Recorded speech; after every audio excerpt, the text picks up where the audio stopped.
Dit is tyd vir ons koerantbesprekings en Sharnike Nel sluit volgende by ons aan. Goeiemôre Sharnike. Môre julle. Ons begin volgende by die president wat baie te sê het oor munisipaliteite. En veral Kaapstad en Kaapstad se burgemeester Jordan Loos is ook nou glad nie geneem met die opmerkings wat hy gemaak het nie.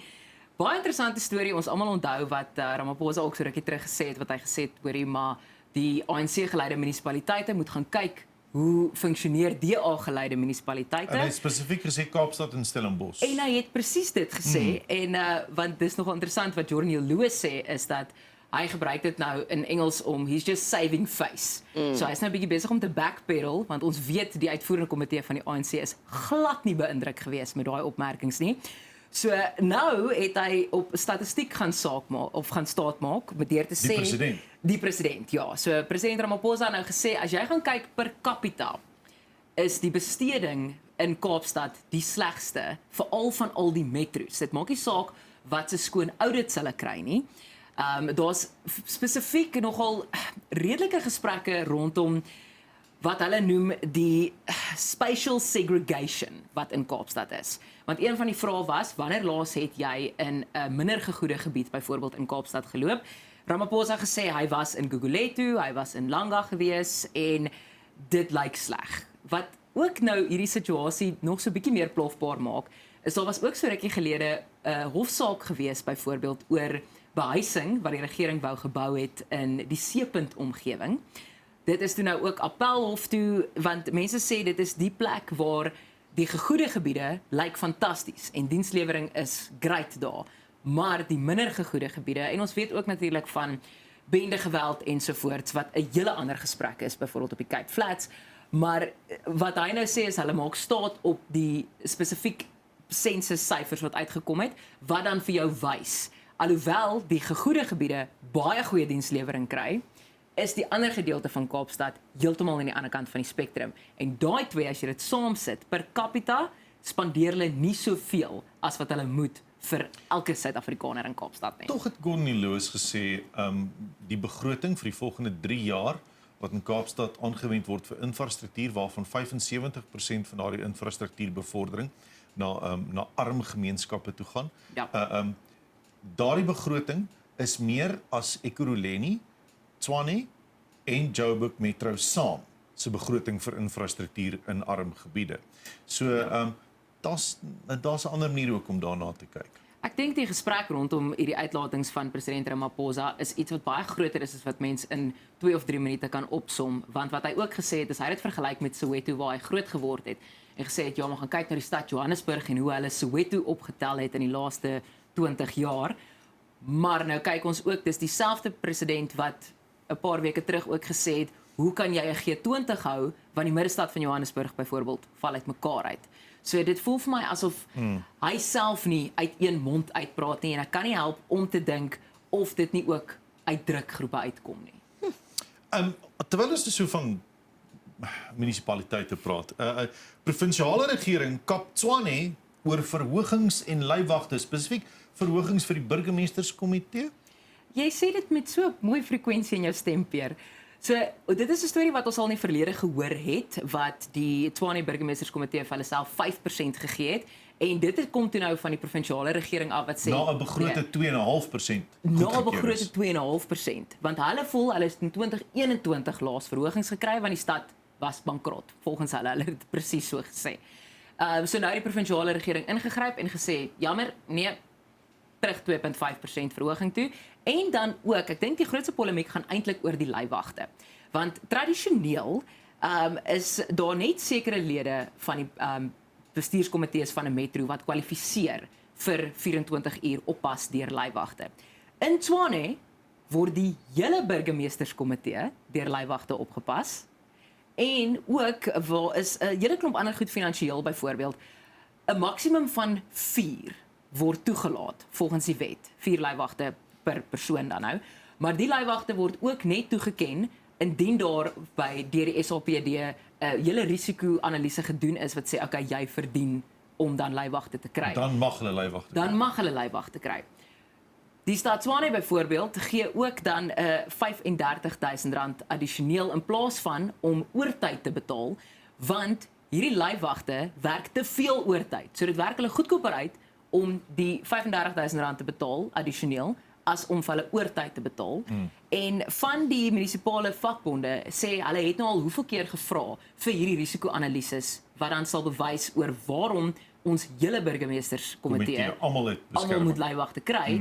Hulle sê hulle het dit nog nie gekry nie. Die burgemeester van Tshwane, Nasipi Moya, sê sy het 'n goeie verhouding met die vakbonde en hulle dis heeltemal 'n oop gesprek. So ook nou daar, sy sê met die grootste liefde sal sy dit vir hulle gee. Hulle sê hulle het dit nog nie gekry nie. Al het hulle gevra daarvoor.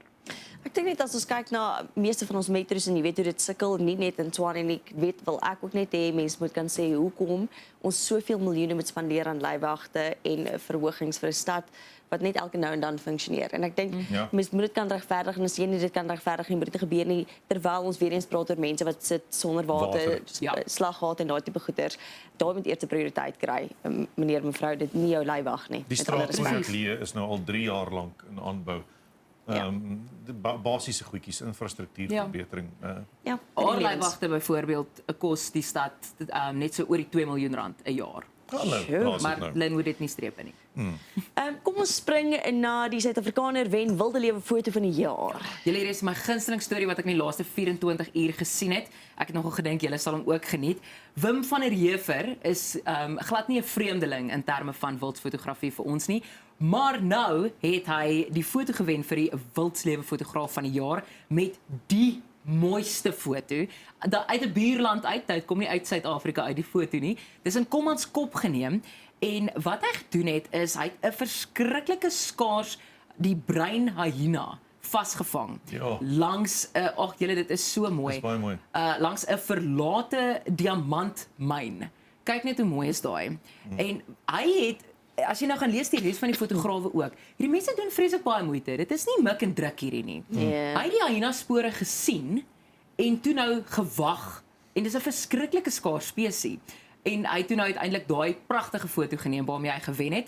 Maar wat interessant is ook oor hierdie kompetisie, daar's vreeslike interessante kategorieë want daar is ook byvoorbeeld onder 11 jaar.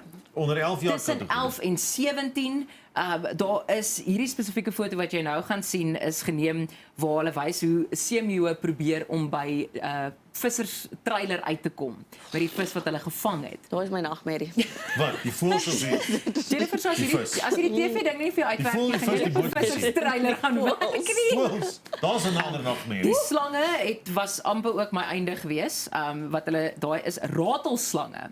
Hierdie is van die kategorie wenfoto's, maar jy moet die foto's sien wat hierdie kinders byvoorbeeld geneem het. En dan dink ek, waar op aarde kry hulle die tyd om dit te doen? En hulle sit, daar's van hierdie fotograwe wat vir maande lank hulle omgewing dophou om te kyk of hulle een skoot kan kry, maar daar is ons wenfoto wel gedaan, trots Suid-Afrikaans. Nou DNA just RSA, selfs in wildfotografie. Pragtig, baie mooi. En dan moet ons praat oor wat's pangolin in Afrikaans? Dis 'n itermagol. Daai het jy dit. Mooiste storie daar uit die omgewing van Hoedspruit uit. Dis altyd vir my verskriklik mooi as die, kom ons noem dit dan maar die mensdokters ook handjie bysit met wildsbewaring. So daar uit Hoedspruit uit is hulle spesifiek gefokus op die bewaring van hierdie itermagol, want jy moet nou dink as hulle byvoorbeeld oor 'n pad loop, daar's groot gevare oor wat hulle raak gery word. So spesifiek toe nou op Erfenisdag, toe word daar nou 'n beseerde itermagol ingebring. So dit is 'n veearts daar, Dr. Debbie English, wat baie werk met hulle spesifieke studies doen. En hulle het byvoorbeeld hulle het CT scans gedoen, hulle het ander toetse gedoen en sy kon nie agterkom wat fout is nie. So hulle roep toe nou die mensdokters, die radioloë daarin in Hoedspruit om te help om 'n MRI te gaan neem van hierdie itermagol en kyk net hoe oulik lê hy nou daar met hulle sy suurstoffies en alles, want jy kan dink dis baie moeilik om 'n diagnose te maak met die vreeslike skubbe wat op hierdie diertjies is. So dit was 'n eerste gewees vir die radiologie departement daar in Hoedspruit, maar hulle sê, weet jy wat, alhoewel hulle menspasiënte altyd sal voorkeur kry, staan hulle deure oop om Dr. English te help. En dis een van 'n abses wat besig is om te vorm met hulle toe agtergekom wat hulle nou nie sou kon wat hulle opgetel het, wat hulle glad nie kon optel met bloedtoetse of met die CT scan nie. Ag, dis mooi gehou daarvan. Mense wat 'n verskil maak, né? Mense wat 'n verskil maak. Dan so vinnig laaste en Sharnike, moet ons sensor wat mense dra. Ek gaan hierdie net feitelik stel, dan kan jy jou eie retoriese vrae antwoord. Ek het hysteries gelag hiervoor. So as jy nou in Nelspruit is, daar in Mbombela in Mpumalanga, Sonpark. Sonpark winkelsentrum met hierdie verskriklike oulike plakate opgesit oor wat jy mag dra en wat nie. En die beginsel daarvan verstaan ek, want jy wil ook nou nie hê dat jou verlede moet uithang as jy nou gaan inkopies koop nie. Ja. Maar die foto's wat hulle gebruik het, die stokfoto's, is vir my die beste. Wat hulle nou vir jou sê, asseblief, nou nie weer eens, die helfte van jou anatomie wat nou moet uitsteek as jy gaan net 'n ou koeldrankie koop nie, maar die mense is nou vreeslik warm onder die kraag hierso, want hulle sê dit is diskriminerend teenoor vroue. Ek is tradisioneel iemand wat vinnig op daai treintjie spring, maar ek voel hierdie is dalk net bietjie uit verband uitgeruk. Ek dink iets wat veral ons tradisionele mans sal juig oor, is die feit dat jou broek moet asseblief ook nie onder jou boude hang, laat ek jou onderklere kan sien. Nee, As jy trek ou jou man broek vir is hemelsnaam nie, tog net op. trek jou broek Moenie op. so, nee, jy's 'n Jy is diktator. Jy is mos nou by die winkelsentrum koop 'n bel. Jy's 'n fashion fascist. Ek wil nie jou agterend sien nie. Hoekom nie? Nee, Wel, ek wil wel vir jou sê, ten minste as die broeke so laag hang en die bokser steek uit, dit is oukei. Ek het 'n groter probleem as ek jou agterend sien, maar jou broekie sit hier bo op jou heupe. dit ook. Nee. Kry Luister, net 'n ekstra so stukkie welke dans materiaal. song? Julle twee ou tannies moet nou ophou kla oor jong dames Wat se ek nog klere. net hier by Hulle noem dit die strand. Maar om op te kom vir julle, mens moet kyk na die konteks waarin hierdie geplaas is. Ja. Die probleme waarmee hulle sit sien, daar's 'n stukkie wat niemand sien hier nie. Ja, maar die probleem is nou gestel oor die klere, maar ons Dis nie ander waar dit eintlik gaan. Dit gaan oor gedragsprobleme. algemene morele verval van mense wat by 'n winkelsentrum instap. Byvoorbeeld, moenie alkohol misbruik in die winkelsentrum nie. Moenie op openbare plekke urineer nie. Moenie gevegte in restaurante in die parkeertrein begin nie. Moenie drankbottels in skerwe neersmyt in die parkeerterrein nie en moenie dwelms verkoop nie. Dit word nie toegelaat. Dis basiese morele beginsels. Dit is ja, maar onthou Peer, ek dink die probleem is die afleiding is hier gemaak. Alles begin by jou kleredrag. As jou broek Ja. te laag is, wil jy in die publiek piepie. Hoe dink jy nou? Watter waardlemoen moet ek scan by die groentewinkel? Vir ons nou verval. Sjanike, baie dankie vir jou tyd vanoggend.